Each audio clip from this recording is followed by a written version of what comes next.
Sunt niște tâmpiți în jocul ăsta, bă, numai tâmpiți îmi bag. Și pe lângă tâmpiți mai sunt și bulangii, bă. Băi, codarilor, toți aveți cheat-uri, bă. Bulangii sunteți, bă, și nu ne spuneți, bă. Ah, crap.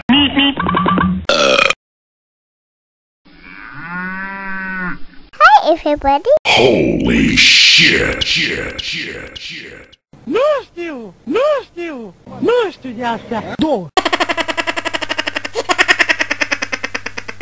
Prieteniscul norocos, uite a venit șeful nostru, uite a venit șeful nostru, șeful nostru.